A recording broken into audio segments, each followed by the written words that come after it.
Hello and welcome to this week's episode of Shaping Your Future weekly video series. And today I want to build on something from last week's video on creating a culture of innovation. Got a lot of feedback from folks about the third point, which was getting your team together and brainstorming ways to turn your top 3 competitors into customers. Now, of course, I figured this would generate some curiosity at the very least, and I wanted to clarify a little bit about how you get that process started. So this video here is going to give you 3 simple ways to begin looking at how to turn your competitors into customers, but really more importantly is how to begin thinking about your products and your services and the talent that you have within your organization and how that can expand beyond what your existing products and services are today. So number 1, in order to effectively do this, the first thing that you have to do is you have to be very clear on what the differentiator is between you and your competition. Now, if any of it just comes down to price, then you've missed the point. You're still commoditizing. What you do is just about commodity because folks are going to be competing on price.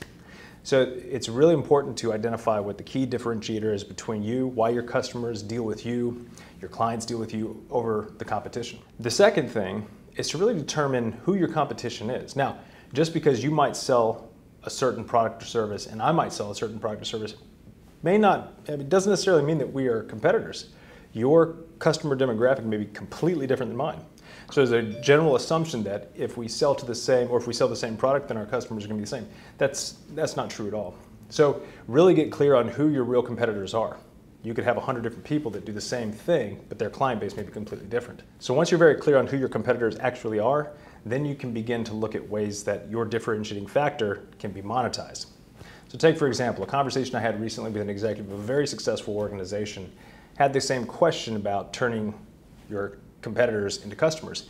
And as we discussed how to actually do this, one of the key parts that came out of this was looking at ways in which those things that differentiate you from your competition, such as process, relationships, service, consistency, culture, any of those types of things that are intangibles for the most part, right? How can those things then be turned into a product or service that can be monetized? How could you then start to market to your competition for training and development or process improvement? If you don't think this has been done before, everybody talks about lean. That came from Toyota. Toyota's a car maker, but then they came up with a process that could be transferred into several different types of industries. By doing this, you now open the door not only to making your competitors collaborators and customers with you, but more importantly, you're opening the door into other industries and new markets that maybe you otherwise wouldn't have thought about. So again, this goes back to last week's video that there is a large amount of talent and intellectual capital within the organization, and the ways to begin exercising that and utilizing that in your organization require that you put it into a process that requires you to think beyond what you normally do and the value that you have today. So there you have it. 3 things that you can begin doing, just thinking about, asking your team, considering, that'll push you beyond the bounds of what currently makes you valuable and relevant in the marketplace. And ideally, helps you to identify some new market opportunities and ways that your organization can grow. As always, thanks for watching. If you have any questions, thoughts, if there's things that you'd like me to discuss, I'd love to hear your ideas. And of course, if you want to find out more about me and my work, you can visit my site at thejarednicholsgroup.com. And if you'd like to contact me about ways in which you can begin to utilize some of these concepts, both from this video and from the previous videos, into your organization, reach out to me directly and we'll set up a time to chat.